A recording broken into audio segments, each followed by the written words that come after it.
Hello, people with Leroy Moore here at Krip-Hop Nation. This is off the top of my head, but I've been thinking about it a lot. It's going to be a part of my dissertation and also the work after my PhD studies. So I'm going to read it from the screen. Here it goes.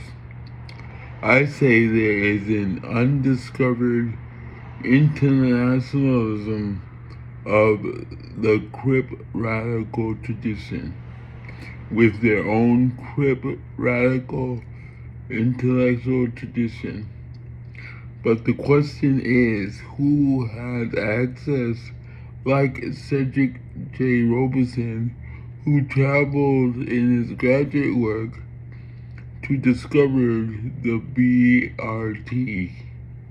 Knowing that Black disabled people only make up 2% of students that make it to graduate school, to have that access like Robinson did, to write about the growing Krip Radical Tradition with their own Krip Radical Intellectual Tradition, especially outside of America, in Europe, and inside the African diaspora, with a Krip/Sankofa Pan-Africanism and decolonizing viewpoint. Today, we have the Western view of disability and the growing disability studies that have been called out on race by the late Christopher Bell in his 2006 essay entitled Introducing White Disability Studies, a Modest Proposal, to the growing field of decolonial disability studies, with books like the 2024 Routledge Handbook of Postcolonial Disability Studies, and scholars like Tsitsi and and Evelyn who quote Kissi, to name a few. Now there is an African disability model.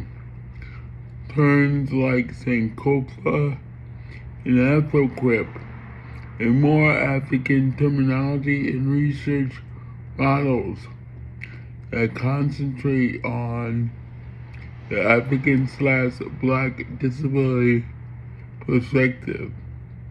This is where my dissertation builds on, including the birth of Krip-Hop theory, where I have traveled and interviewed African/Black disabled activists, hip-hop artists, and academic/community scholars.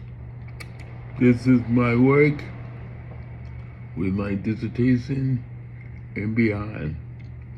It's time to rediscover or discover the Krip Radical Tradition and Krip Radical Intellectual Tradition, knowing that KRIP, Krip for me means Black Disabled Radical Tradition.